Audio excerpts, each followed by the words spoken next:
Hi all. Thank you very much for the honor of inviting me in this event of yours. I would love to be there with you and interact with you, talk with you, exchange views and opinions. I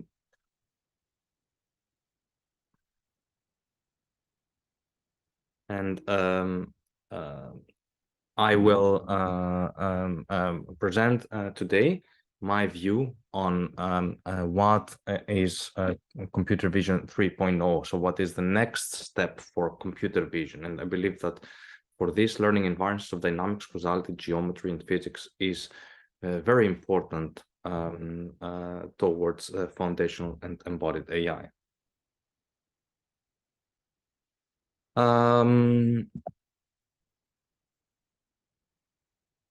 So very quickly, who I am. I'm an associate professor at the University of Amsterdam, a laureate of their ERC starting grad in VD, and the director of the CUVA and Pop-Art Lab with Qualcomm and Lecter in the Netherlands Cancer Institute. And I had the honor and the pleasure to work with a lot of fellow compatriots of yours from Iran. It was always a pleasure, and I hope we can do more in the future. I'm also a scholar at the LS Network of Excellence in AI, teaching deep learning 1 and 2, and the co-founder of Elogon AI for immunotherapy and oncology, amplified by the use of artificial intelligence. My focus is on temporal vision and learning dynamics, causal representation learning and vision, and AI for biomedical. If you're interested in any of these topics, please let me know, and I would love to discuss more.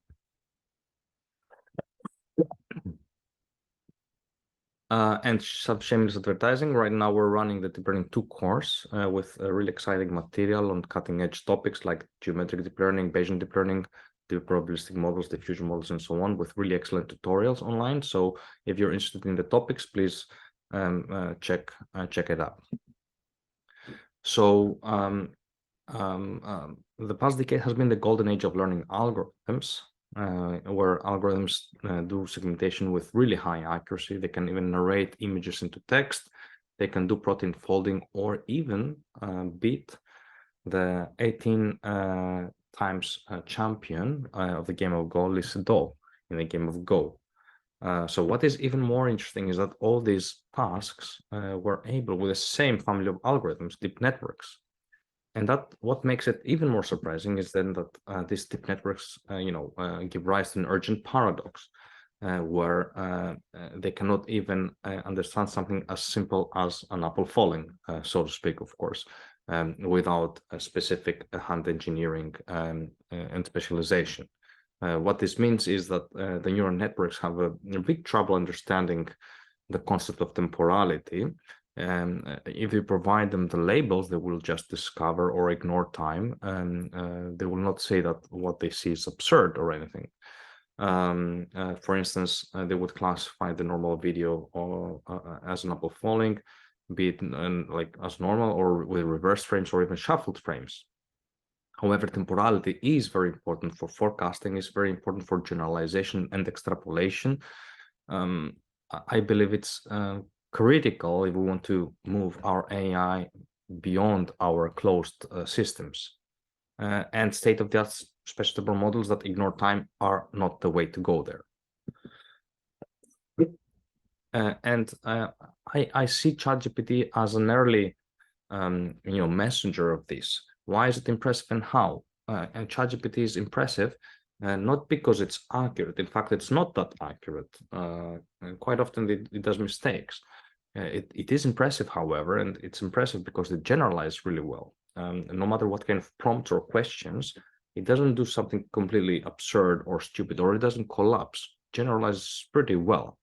And why does it do that? In my opinion, for 3 reasons. First of all, ChatGPT starts from language, like it's an AI chatbot in the end, and language has strong inherent prior, right? Like words have meaning. Like even the one-hot vector encoding is has very strong, information content. So having the right priors is very important, in my opinion, for ChatGPT. Also, ChatGPT became very successful when it incorporated interventions in one way or the other for like smoothing the rough edges. And also became very successful when it moved to actual open world settings, when the algorithm didn't have the luxury of trying to optimize specific training and test sets, but it had to work well, overall. And what I would like to achieve would be, having something analogous for now the real world, for computer vision, like with a camera on a robot, and then the robot understands and interacts with the world and with other agents in the world in a natural manner, without collapsing, without like failing to understand, without with having the ability to adapt to a dynamic and ever-changing open world. So my central question is, what's the role of time, interactions, physicality in recognition and learning? I believe that one can rephrase this as, what is our visual priors of time dynamics and physics informed concepts, so that we introduce them to our embodied visual AI and generalize our robots or what have you in an open world setting. And in my opinion, the solution for that is neurophysical representations, which encode temporality, causality, and dynamics, and use them to have a physics like informed inductive bias. Like we add them to our neural networks as priors, and then these neural networks can understand better entangled space-time sequences that are very complex, they're dynamic, they change, because these dynamics are something constant. It's an invariant that the algorithms can rely on. And how would it look like? Okay, so for instance, if I have a video of a car moving, I would like to have features that represent the reality, the physical reality to some degree, by increasing as the car rotates, or that they obtain similar values but on a negative axis when you got the same video in reverse, or that you produce the same values but slower when the video goes slower. Now, there are some key challenges here. The fact that we've got thousands of frames, even for moderate sequences, means that we have innumerable correlations and dynamics that we need to capture and model. And, if we don't do that, then the model simply cannot understand what's going on in the world, like what changes, what not, or what we can change, what the algorithm can change with interventions. This is a problem, especially because algorithms right now, frameworks, data, are inherently static. They're mostly static for, like at least in the vast majority list. Which means that there is little room to include interventions. So, we have innumerable correlations and dynamics. That's a major challenge that, leads to everything else. Like, if we break this down to the specifics, the question is, how can we induce the right priors of latent visual structure beyond supervision? I don't think manual supervision is anymore the answer. It's like, it brought us here. It showed that things are possible. But to generalize to an open world, like truly to an open world, and not like just like a pseudo open world, we have to have algorithms that learn by themselves, and in my opinion, by interactions and interventions. It doesn't mean we don't use any manual supervision in practice. Of course, we'll use it. We'll use also unsupervised learning. However, true generalization will come only when we remove our shackles, when we go beyond supervision, when we, again, in my opinion, move towards causality and interventions. Another challenge is, how do we integrate then interventional mechanisms and causality with static real data? And how do we open, in general, computer vision to open worlds? Because computer vision is traditionally associated with static data, mostly because static data, closed data, we can annotate rather easily, or at least comfortably now. My first work that I would like to present here is on open world priors for object recognition. Therefore, like, that's a very big problem in computer vision, in my opinion. It's like the next immediate step. So this work is in submission with my PhD student Ha-Chen Wang towards open vocabulary video instance segmentation. And in traditional video instance segmentation, we want to segment prescribed categories in new videos. For instance, I know what the track looks like, and I want to segment it in new videos. In open world tracking, I don't know really the semantics. I can follow particular objects. I know, like this is where an object is, and I can follow it through time without really knowing what the object is. In open vocabulary video instance segmentation, we are given new videos, and we want to recognize all objects, even if we have never seen their semantics, their categories before. Open world video segmentation is clearly essential for generalized video understanding and representation learning. If we cannot, we cannot expect that an algorithm, the robot, would see only categories that it has seen before. It has to be able to adapt to new categories. And the reason, is that the world is bigger than our MS Cocos and our imaging, right? Like, so if our MS Coco has a few categories like person, elephant, horse, and scissors, we have many more categories in new videos like towels and pillows and fish and earphones and clipboards and whatever. We would like to recognize them too, and without having to explicitly train our models for those categories. We are creating a data set. We created a data set called Large Vocabulary Video Instance Segmentation Dataset.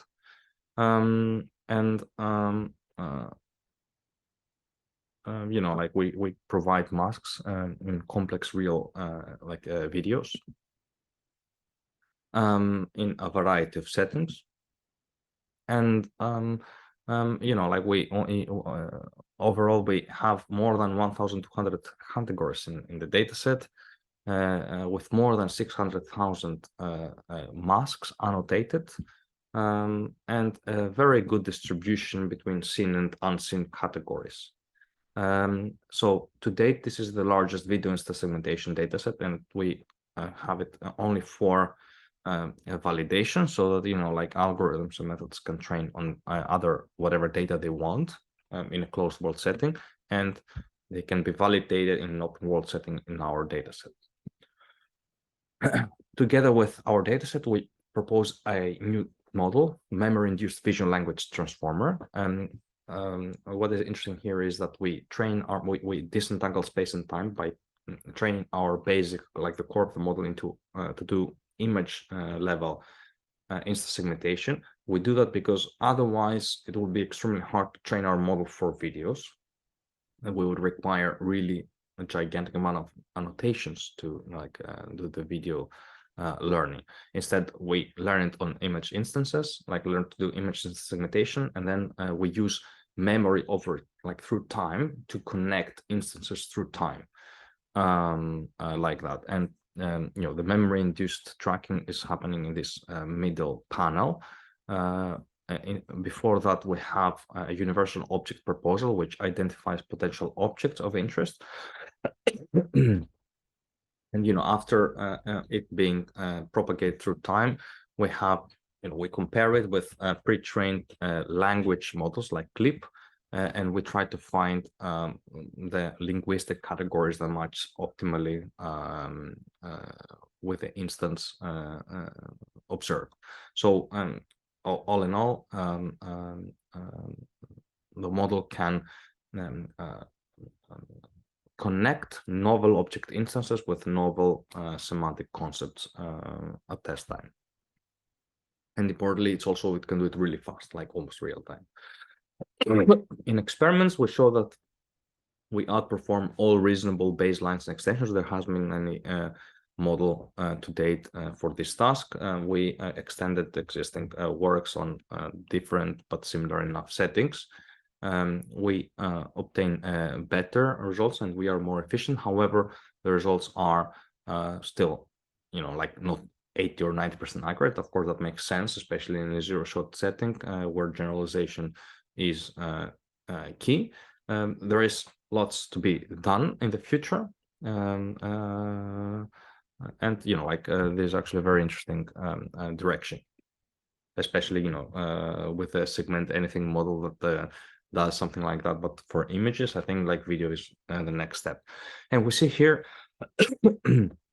some qualitative results with object categories seen and unseen that are being recognized, and we see that like the model actually does a pretty decent job in recognizing those objects. We don't recognize all objects, any object, right? So we recognize only objects that our object proposal returns. Of course, a panoptic version of a model would be a very interesting follow-up step. Beyond the open world setting, what's perhaps even more interesting in the sense that we don't really have that yet that much in computer vision is causality. So next I'm going to discuss about causal priors for unsupervised object discovery and intervention learning. And this is really like a nascent field. It doesn't really it's really like in the beginning, so we have to be a bit more let's say mild, starting with simulations and whatnot, but I believe that this is really truly exciting direction, and this is where it's going to go in the near future. Before going to the more computer vision aspect of it, I will start with causal structure discovery as a prerequisite for what we're going to do, and present our work on efficient neural causal discovery without the cyclicity constraints that was presented in previous iClear work with my PhD student Philip Lippe and Taco Cohen, and of course code is available here.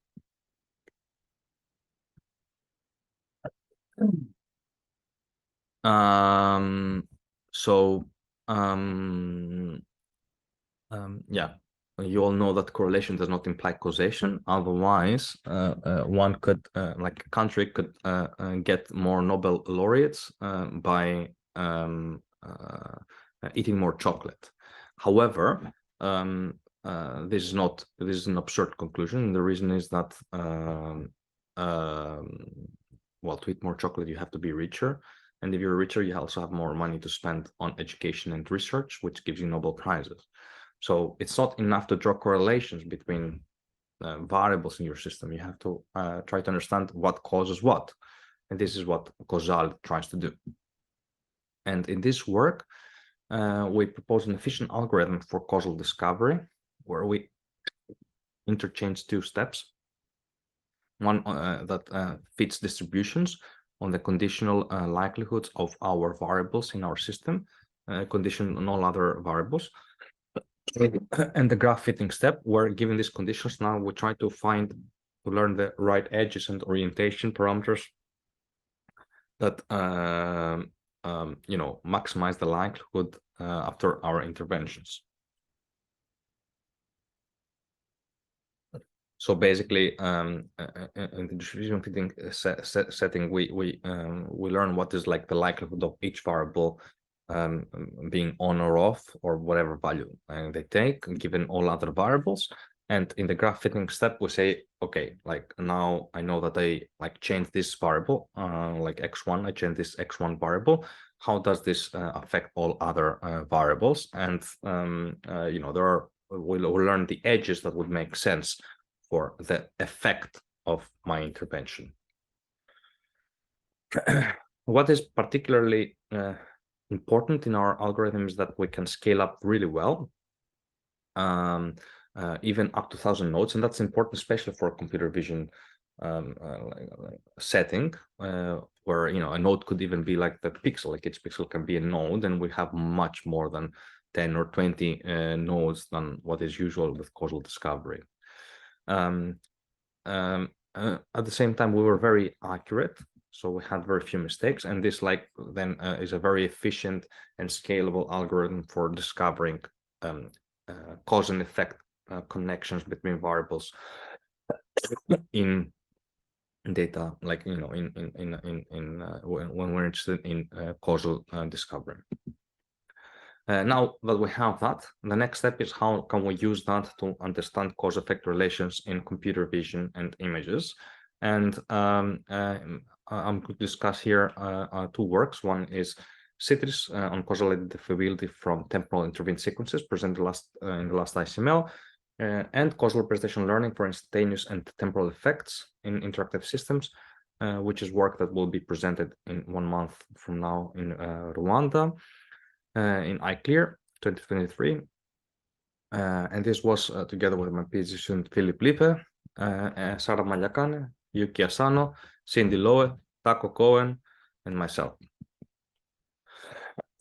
So in causal representation learning, we are given the output of a data generation process, and we want to understand, we want to find out what caused this generation process. And perhaps a useful example to understand this is as in graphics. So let's say I would like to generate, to create a graphics engine to generate this picture of the cow. What would I need to do? Well, I would need to have an object like to have a factor, like some line of code to give me the cow, the way it looks, the angle, the perspective, and whatnot. Another line of code for the grass, another for the trees, the skies, the clouds, and whatnot. Like another one for the position of the sun and how it illuminates the scene. So all these are factors that combine together generate this image. Now, causal representation learning, that's the forward problem. Like this graphics process is like the forward problem. Causal representation learning is the inverse problem, where given now my image, can I discover like these factors that generate the image in the first place? And this is important for various settings. Well, in terms of computer vision, it gives you an, with no annotations understanding of objects and relations between objects. So it allows for reasoning over environments for learning. Because, you can also think of it as disentanglement. It disentangles the various concepts that are obvious, like that appear in the image. It also allows for out-of-distribution generalization. Our classifiers quite often would get confused in this second picture, because the cow is on a beach, and usually cows are next to grass fields and trees. But causal features would not get confused, because they would learn what causes the cow, not like what is associated with the cow, as well as causally correct image combination. So creating images that are not absurd, but have, their causality intact. It is a new field, but of course there are very interesting works in the meantime, like feature disentanglement and contrastive learning that was shown that it can provably block identify causal content and style variables.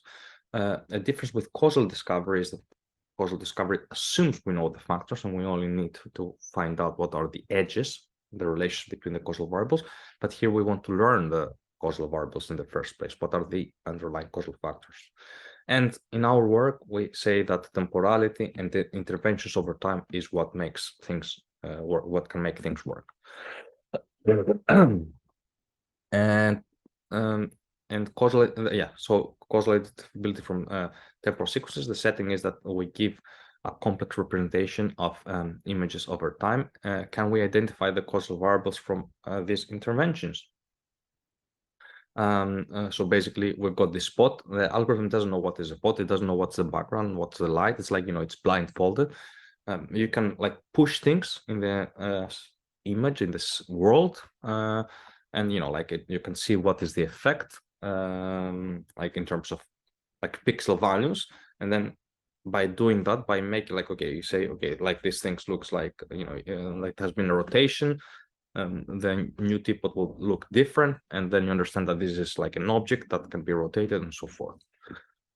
So this is a very hard problem, because basically you can intervene everywhere in the world. In every pixel you can change it, or a group of pixels you can change, like any subset of pixels.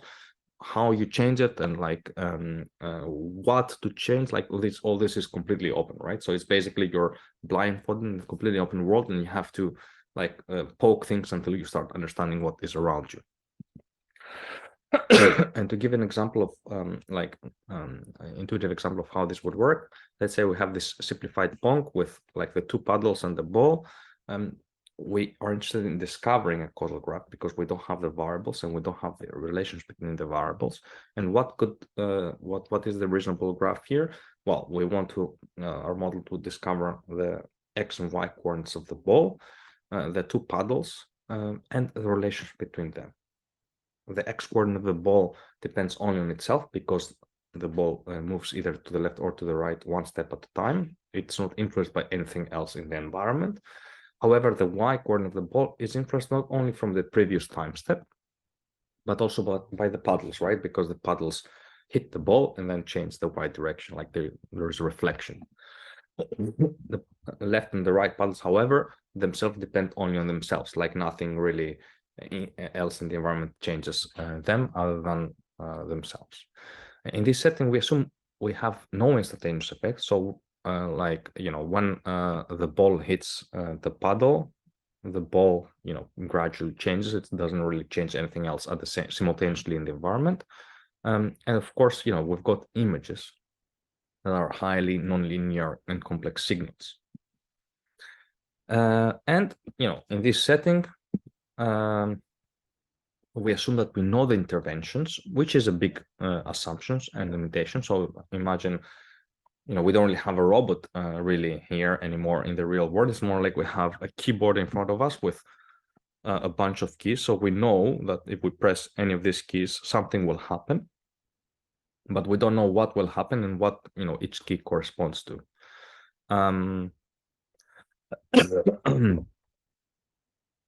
And in this case, you know, like we are intervening on the y coordinate of the ball.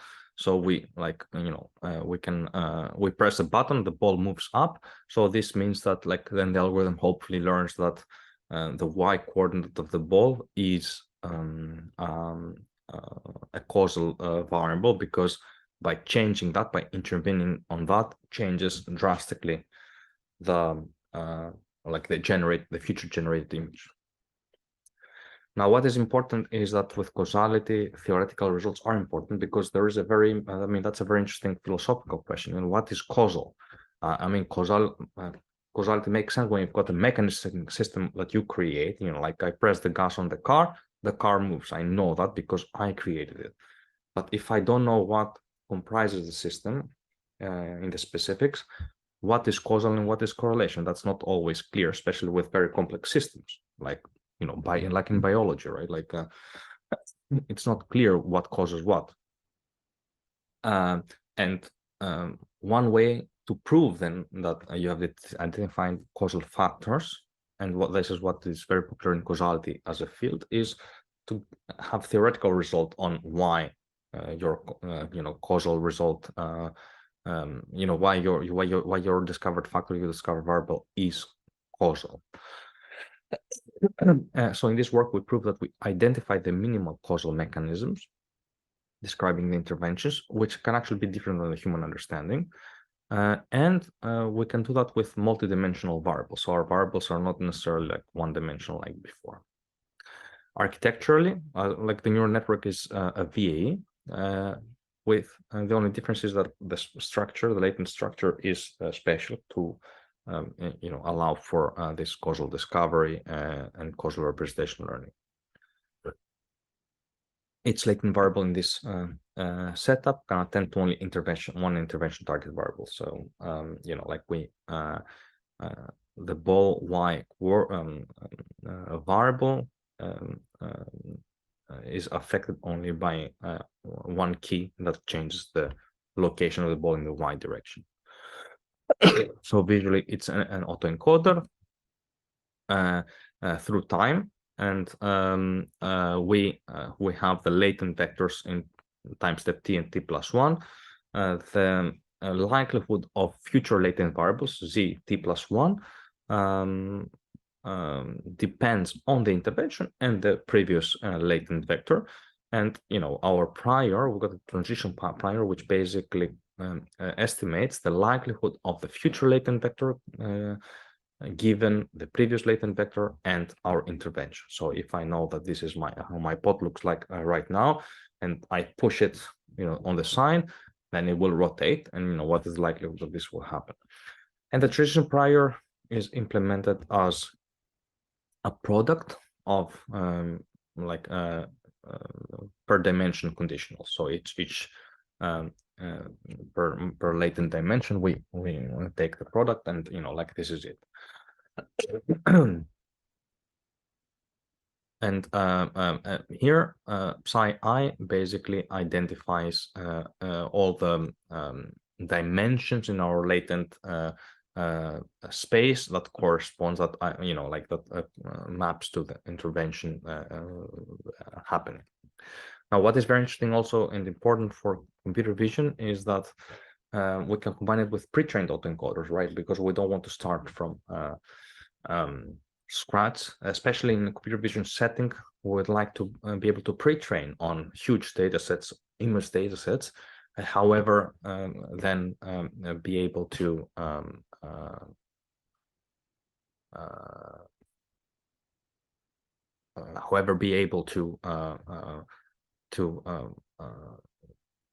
generalize to open world settings and interventions afterward.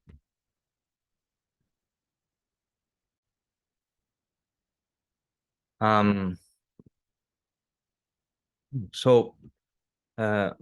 our autoencoders might not be probabilistic. That's why we show that we can apply a normalizing flow in between and be able then to do exactly the same like before.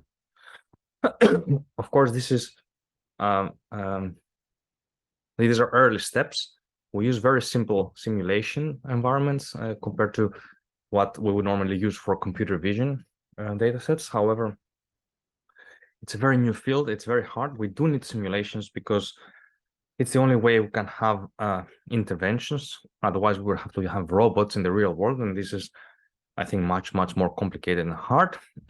However, note also that with embodied AI, we start having much better simulators, and I think in the near future things will improve a lot in that direction. Like simulation will be indispensable for the future of computer vision. And in fact, in our new submission of follow-up submission, we're working on that. We removed the one big limitation of knowing the interventions beforehand, like knowing what are the possible interventions beforehand, like constraining the types of intervention beforehand. Now our algorithm can intervene anywhere in the signal, in the image, right? It has to learn automatically. And we show that this works actually pretty well. The model learns to, learns what the interactions are completely alone, autonomously.